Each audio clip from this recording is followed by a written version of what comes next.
coming up later in the show today. And tomorrow, a man much faster than Shannon Sharpe, Jason Witten, will be here, along with Chargers wide receiver Keenan Allen. And later this week, we've got Cardinals cornerback Patrick Peterson. It's all this week here on Undisputed. We're just 5 days away from the Super Bowl, which is Bill Belichick and Tom Brady's 8th together. Yesterday, Robert Kraft talked about how difficult it is to keep a dynasty like New England's together. Kraft said, continuity is so hard. I don't know that there's any other relationship like that in the NFL with a head coach or a quarterback. To have both of them, we're pretty lucky up in New England. Shannon, how much longer will the Patriots dynasty last? I believe Tom Brady plays to the end of this contract, which he has 2 more years remaining. Before I go any further, Skip, the reason why it's been able to last so long is that you've had a quarterback that's been at the top of his game for, let's say, the last 15 years. He suffered 1 injury. He played every game up until that injury. He's played every game since the injury. So he hasn't had those nagging injuries. He has a coach that's very motivated, that's very situational based, that knows every ins and out and knows the game in and out. Plus, Mr. Kraft, here's the kicker. You've allowed Coach Belichick to have carte blanche power. This was the first time that that's been challenged. That is correct. This is why he's talking now, Skip, because he knows. You could all this. They released a statement, and then he comes out a couple of days later, or a week later, a week or 2 later, talking about egos got to get in check. He knows Coach Belichick is a prideful man. He's done everything. He's like, I've shot, made moves. We've lost guys. We've lost coaches. I've been able to maintain this thing together. And just this one time, you've challenged me like I don't know what I'm doing. So that's why he's doing all this talking like we're pretty lucky, like, oh, Coach Belichick, we're lucky to have Coach Belichick. We got the top quarterback, top player, top coach. I get why he's doing all that. But to go back, Skip, I believe Tom Brady will play 2 more years. I believe, and I'm not saying that it's easy to coach, but it's easier to coach than to take Von Miller helmet in your back. So that's why I believe Coach Belichick will outlast Tom Brady. I believe, you believe, that this was going to be Tom's last year. When Belichick had his way. Yes. Win, lose, or draw, because he believed that he had finally found the bridge to go from Tom Brady into the future, which was Jimmy Garoppolo. And he's like, you know what? I just went one of these things. Without Tom Brady, like Tom Brady dropped the mic yesterday, Joy, Coach Belichick drops the mic. That's what he wanted to have happen. But Mr. Kraft threw a monkey wrench in his program and said, no. Okay. You will do this. Tom, I believe, and it's also easier to coach at 67. Coach Belichick is 65 now. I believe it's easier to coach 67, 68 than it is to play football at 42, 43. Unless you're Tom Brady, but go ahead. Even if you're Tom Brady. I just think the way it's situated right now, I just think Coach Belichick outlasts Tom in this situation. Now, unforeseen injury, something happened, knuckle wood. Hopefully nothing happens to Tom in the Super Bowl. But unless an unforeseen injury could speed this process up. But I see it going 2 years max. Tom Brady and this Belichick dynasty will go their separate ways. I believe Coach Belichick stays. Tom Brady retires 20 years with one organization. This is my view of inside Shannon Sharpe. I believe that deep, deep, deep down in your innermost psyche, you're rooting for Tom Brady to not get badly hurt, but something to go wrong for Tom Brady. No. Just because I sit over here every day saying he's going to play for 4 more years. No. Right? I'm knocking on wood again. No, that's why I'm knocking on wood. Okay. I just don't see it, Skip. And when you play as hard, and that's the whole thing. When you're a great athlete, Skip, yeah, you want numbers, you want it, but the first thing that I would always check, I put health first, because I felt if I had my health, everything else would fall into place. I put health first now in my I definitely do it. Okay, yeah, exactly. Right? Okay. So, to your point, the ball is now strictly in Bill Belichick's court. That's the way I view this. He lost the power struggle to his quarterback and to his owner. And I give Robert Kraft credit for overseeing this continuity that he spoke of. And he is very lucky, because it's just 1,000,000,000 to 1 that you could continue this kind of continuity between 2 very successful quarterback coach combination. Because you can't continue your continuity if one's no good and the other one's worse, right? Correct. Because then you have to know when to pull the plug. Right. But the buck always stops with the owner. He has to make a decision am I going to stay with this guy or not stay with this guy? And it would have been very interesting to see what Robert Kraft would have done if there had been no Tom Brady, if he hadn't fallen out of heaven into the 6th round. What if it's Drew Bledsoe? What if they, after Belichick had gone 5-11 the first year, in that second year they're 0-2 when Bledsoe got hurt? Enter Tom Brady, rest is Super Bowl history. What if Bledsoe doesn't get hurt? I don't know what happens. No. How long do you stick with Bill Belichick? I don't know. Yeah. Okay, but the point is, he stuck, and it worked. But now, Bill Belichick, in my view, is quote-unquote stuck with Tom Brady. Because I'm with you. I think he wanted to go forward with his quote-unquote son, Jimmy G, next year. Yes. And let Tom walk into the sunset and finish wherever he wanted. Maybe it would be San Francisco, back in his home area from San Mateo. And who knows where it might have been, but that he would have done the Montana to Kansas City route to end his career. But Robert Kraft said, nope, I'm going to bet on number 12. And it had to be crushing to you don't think Bill Belichick's got as big an ego as Tom Brady does or anybody else? To do what he's done, because every move that's been made in New England. Every move. Is him. He's moved every piece on the chessboard. He's made it. Yeah. So, mandate, decree, you will trade Jimmy Garoppolo. And now it's up to Belichick to say, okay, you're the boss. But nobody knows his exact contractual situation except that there are estimates he makes like 12.5 a year, 15, whatever, which is whatever it is, whatever it's not enough. I agree.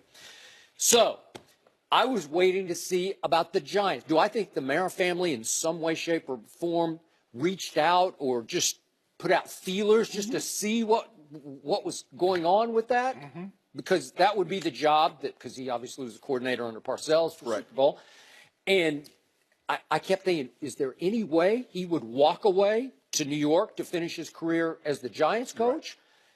And they go for Pat Shurmur? Really? Okay, so that's gone. So every opening is filled. Yeah, but Skip, I don't see how he. Do you understand what the Patriots would have wanted in return? Okay. They gave up a first rounder to get him with none of this. I think that would have to be negotiated where it would be clear that Bill wanted out. Yeah. And you couldn't hold the Giants hostage. You would have to let Bill walk. You would have to give him a parting gift of, I won't ask for extraordinary compensation back. Because there have been reports he would want 3 first-round picks back for Bill. Okay, great. But then nobody's going to take Bill Belichick. And if Belichick wants out, you could negotiate your way free. Well, it appears they're together, stuck together for one more year. Now, to me, Bill Belichick's the luckiest coach in the history of football because he's had Tom Brady the whole way. And I think Tom Brady is the ultimate eraser, that Belichick can do whatever he wants. He can try this, try that, try this. And some of them are mistakes, but they get erased in fourth quarters because the quarterback is so good, he'll just pull you out of the hole. Right. Okay? And I think the thing is, Skip, is that plus he's had Tom for so long. And I think this is why Coach Belichick gets the credit that he deserves, is that we've seen great coaches have, Chuck Noll and Terry Bradshaw were together for a long period of time. And they had. But not like this. They had they had a lot more Hall of Famers. Yeah. And they didn't win like the Patriots win. And in the advent of free agency, where guys can move, guys couldn't move back then. True. So, Coach, that's why I give Coach Belichick so much credit, because when I first got into the league, there was really no free agency like we see it now. Nope. There was this thing called Plan B. You got to protect X amount of players, and then everybody else that was left unprotected got other team got an opportunity to sign. But the way it is right now, Skip, it's hard for me to believe that Coach Belichick would walk away from what he built, because he's built this. He says, I've built this for the ground up. I knew granted, they went to the Super Bowl in '96, but there were a lot of lean years between when they went to the Super Bowl in '85 and when they went back again in '96. There were a lot of lean years, and there were some lean years after that. But Coach Belichick has built this. I see 2 more years, this marriage staying together. And there have been tough times. I mean, there's no, even in marriages, there have been times that maybe one of the parties wanted out. Like Rob. Even Rob, the honeymoon was great for Rob, and guess what happened, Skippy? Came back from Japan and that was it. Yeah. Rob, you hear Skip telling your business? No, you're Shannon telling your business. So I believe that Tom Brady's going to play for 4 more years, given, knock on wood, health. You think Tom Brady's going to play for the 44? I just do. Well, he said it. You're going to bet.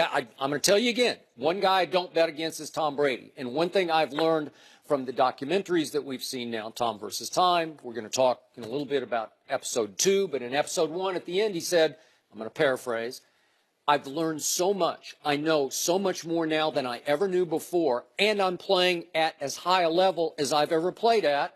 Why would I stop? Well, he's on fire to get better. We're going to talk about it a little later with my friend Tom House and the sort of the throwing mechanics guru that we saw in the episode 2. So he's spending off-season time with Tom House trying to improve 1% on his delivery. Well, he's obsessed with it. He's possessed to get better and better, and it's fun for him. The fire didn't go out. It seems to be raging inside him higher and higher. Okay? So your fire went out, right? Yeah, I mean, so if he says it, let's see, who am I? I'm Denzel. Let's see. No, I'm Jeff Bezos. No, no, Skip, just because he said something doesn't mean it's going to be true. Well, again, that's one guy I've learned. You don't bet against this guy. And if he says it, I'm going to buy it.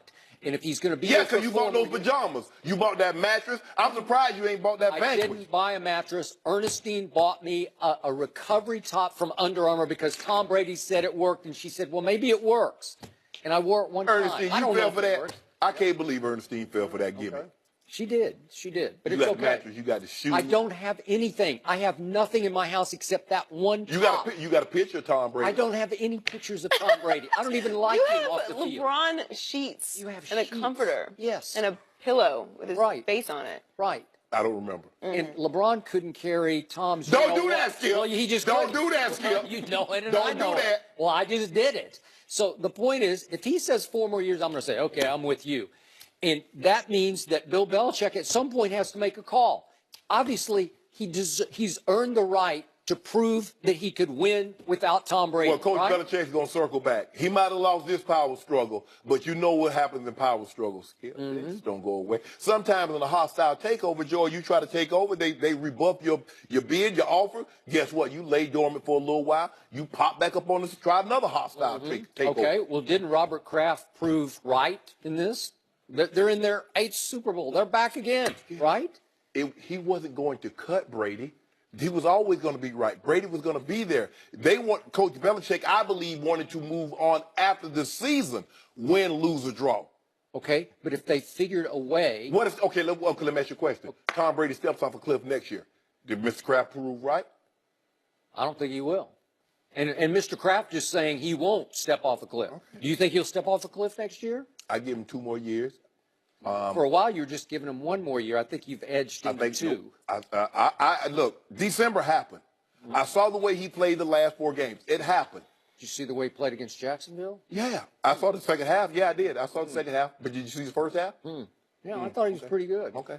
Oh, well, you say he's declining then. Is that what you're saying? Which side of the mouth are you talking out of? I don't know. Okay, it feels so strange to talk about the end of the Brady Belichick era, though. Well, they're going to be friendly enemies. And by the way, they're at war with you. I don't care what you say. There's tension between them. I know they hugged at the end of the Jacksonville game, but it's friendly enemies. Those egos will get you every time. You ain't see that imaginary knife when he hugged him? Coach Belichick put in his back? You I thought it was a very, You're like, you make me sick. It's like the hug you keep a little air in between, you know? Next up, LeVar Ball called out Luke Walton last month, and now he's going after Steve Kerr. LeVar is currently coaching his sons in Lithuania, but he still had time to compare Kerr to the music group Milli Vanilli, who were famously caught lip-syncing nearly 30 years ago. Let's take a listen. This is nothing new for me. I mean, coaching is not hard. I mean, anybody could be a coach. Hey, anybody could be a coach. You know what? I'm going to put a sign out there so you really go crazy. Look at Steve Kerr. He's the Milli Vanilli of coaching. So he's not the coach? He's the Milli Vanilli of coaching, which I mean is you can go stand in the same spot like Luke Walton did and win 20-something games when you got the right horses just running. Sometimes less coaching is the best coaching. But some of these guys like to act like they really coaching some guys that know how to play. How do you coach KD, Steph Curry, Draymond Green, and Klay Thompson? You know how you coach them? You don't. Turn your back and let them do what they do. As soon as they win the championship, everybody says, oh, he's a great coach. That team was put together by Mark Jackson. And now he jump up and try and take all the credit. That's why I call him the Milli Vanilli of coaching. Shannon, are these comments from LeVar out of bounds? Yes, absolutely. You can offer a critique of someone, Skip. You and I are professionals. It's our job to offer our opinion, and sometimes they're strong, sometimes they're harsh. But I do not go out of my way to be openly and blatantly disrespectful to anyone. He's gone out of his way to be openly and blatantly disrespectful, not only to Steve Kerr, but also to Luke Walton. See, what he had a problem with is because Steve Kerr, I was on this earlier, called him the Kardashian. And he got upset with that. He did. So let me get this straight. So I guess Red Auerbach is Milli Vanilli. Yep. Because on that 62-63 team, he had 9 Hall of Famers. That's what he had on that team. So I guess Phil Jackson. And Bill Russell was kind of the player coach. He became the ultimate player coach. But at that time, Bill was a full-time player. Yeah. He didn't become until, 69, I think 69, the 69 team when Russell, 68, 69, when he became a. If that's the case, so what? So what is Pat Riley? Well, he talked about Pat Riley and Phil Jackson. What did Milli Vanilli He said, Phil said, I'm going to sit back and look relaxed, call it the Zen Master. And he said Pat Riley had Magic Johnson, let him do what he do. So Doug Collins had that exact same roster that Phil Jackson won 6 championships with. Why couldn't Doug Collins do it? There are guys that coached Shaq and Kobe before Phil got them. Why couldn't they do it? If it was that easy, here's the kicker. LeVar Ball is the Milli Vanilli of dads. He ain't doing nothing. Lonzo doing all the work. He talking. He bumping his gums. He the Milli Vanilli and didn't even know it. Because guess what, Skip? If there was no Lonzo, LeVar Ball would be obsolete. He would be a passing ball. Nobody would know. But maybe the YouTube viewership, maybe it dropped by a couple of 100,000 or something, so he has to say something outlandish. Maybe that's what he wants to do. I believe you can say, you know what? You might not like someone, you might not like their coaching style, but to try to be openly and blatantly disrespectful, because here's the thing. If he knew anything about coaching, he realized the hardest thing to do, especially for an NBA coach, is to coach guys with mega egos, superstars. You got Klay Thompson is saying, hold on. On any other team at worst case scenario, I'm the number 2 slot. Most nights I'm 3, on sometimes I'm the 4th guy. You got Steph and you got KD. How do you manage all those egos? Shaq and Kobe, how do you manage that in their prime? If it was easy, everybody would win because everybody has great players. For him to just, it's easy. He could just stand there. No, you can't. No, you can't. It is just, Steve Kerr has the hardest job because he got to keep Draymond from getting thrown out of a game every single night. He has to manage KD. He has to manage Steph. He has to manage Klay. And he has to do it, and he makes it look so effortless. Coaching superstars is not as easy as it looks because they know they're superstars. And in basketball, it is a superstar-driven league. And those guys are catered to. And you must understand how to manage those egos because if you can't, you move on down the road. See, if you want to try to minimize what Steve Kerr is doing, if you want to minimize, you did Mark Jackson should be a head coach. And he did an unbelievable job. But he didn't get him across the finish line. Tony Dungy did an unbelievable job before John Gruden, but he didn't get him across the finish line. So now we're just going to give everybody all the credit that came before, but that didn't get the job done. This is so ridiculous. This is so utterly ridiculous, and I don't get, coaching. Normally, coaches don't offer critiques of other coaches, so clearly lets me know he's not a coach. He's just a pretend. So I guess if I sign a 5-day contract with the Yankees in spring training, I guess I'm an MLBer. Because that's what he is. All he is, a Fugazi coach. Yeah, that's true. I would agree. It's ridiculous. Well, he's a Suns coach because the way he coaches his sons is just shoot. Yeah. Just shoot it. Just run and shoot, right? How's that going to work on a real team? On a real team. So we hadn't heard from LeVar in what seems like 2 weeks, something like that. That's way too. That's like 2 years, right? And now every show in America is going to be talking about these comments. So congratulations, you did it again, LeVar. At what expense? Maybe at Lonzo's expense. We'll see. Because I think in the end, these shots weren't fired at Steve Kerr as much as you point out, They were actually indirectly fired at Luke Walton, who did stand in, obviously, for Steve Kerr, and things went pretty well in Golden State. Oh, he mentioned that. He mentioned, Luke Walton just still in won 20-something games. I am still convinced LeVar declared war on Luke because Luke dared to declare war, in LeVar's eyes, on his son Lonzo early this season when he sat him for 3 fourth quarters. Mm-hmm. That does not sit well. Probably didn't sit well with Lonzo, but definitely not with Dad. So Dad is protecting son, and then yet in this barrage of quotes, he did try to point out that Lonzo doesn't speak for me. I speak for LeVar. Mm-hmm. And he said Lonzo could come home. He said this will never happen. I'm paraphrasing the quotes, but that Lonzo would never come home and say, don't speak for me, shut up. You know, LeVar is what he's saying, so I'm going to say whatever I want, and nobody told me, meaning Lonzo didn't tell him, that Luke had lost the team. He said, I saw it with my own 2 eyes. No high fives when they're coming out of games. Whatever the case is, war has been declared. So he was taking the Milli Vanilli shot at Luke Walton at Golden State, and then now he's the Laker coach, and LeVar doesn't like it and thinks he needs to be replaced because he doesn't know how to handle Lonzo.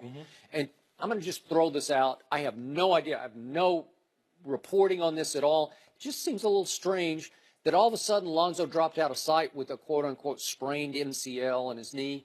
And it's been 7 games now, no Lonzo, and it just feels wrong to me. It almost feels like some protest is going on. Maybe he is hurt, I don't know, but they're down on Luke. And they're trying to make a case that they don't want to play for Luke. So that's what started all this. But now back to the big picture of what you say. Every time LeVar opens his mouth, the problem with it, the issue with commentators is there's always some truth in the middle of it. Do I think, as LeVar said, that the best coaching is less coaching? I do. You would agree with that. It depends. Well, it depends on what your situation is. Right. But in general, especially if you have a good team, you do need to stay somewhat out of the way. Right. But I'm going to remind everybody, going back to that 2015 finals, the first Cleveland Golden State finals, again, your man, LeBron James, is up 2-1 with Game 4 in his house. And he didn't have Kyrie. He didn't have Kevin Love going into the series.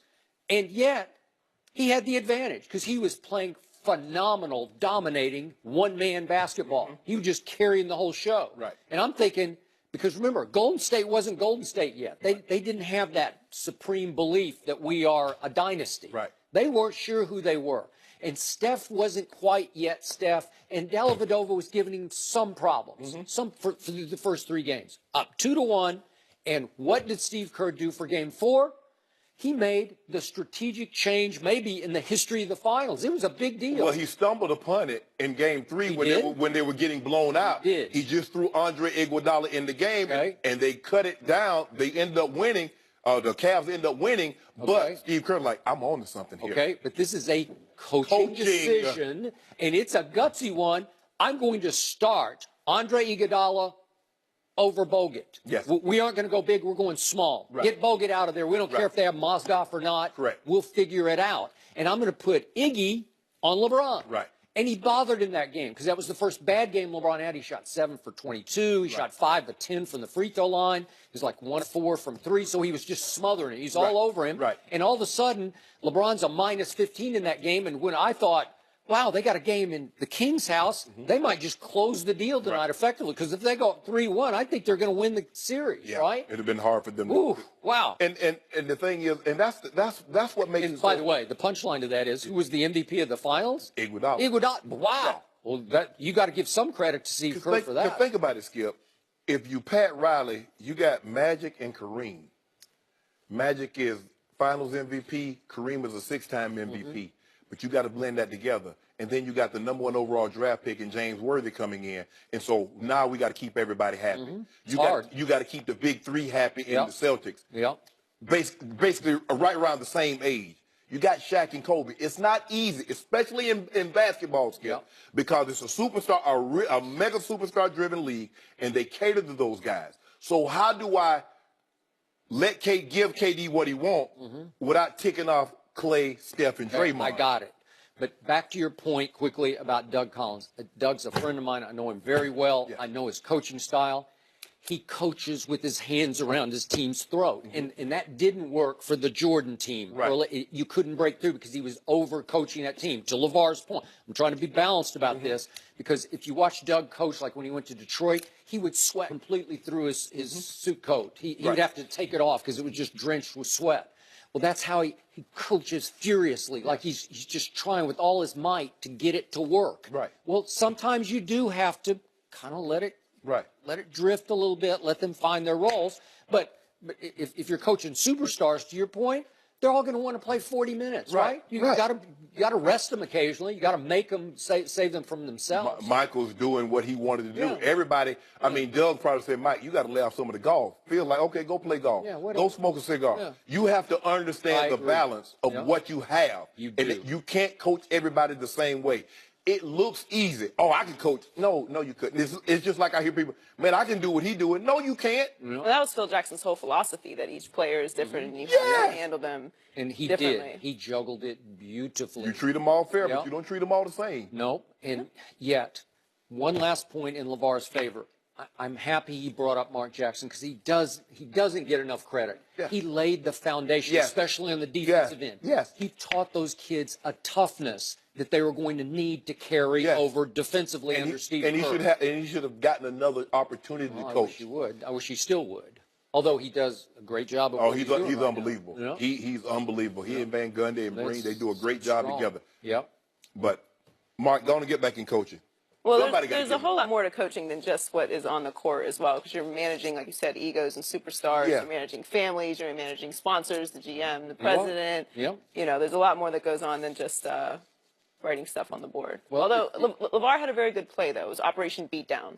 Beatdown. I like that. That's a that good works. play. But that's when you're coaching exhibition games in Lithuania. Yeah. Your two sons with the stars. Yeah. Episode 2 of Time versus Time is out now, and we'll discuss it next.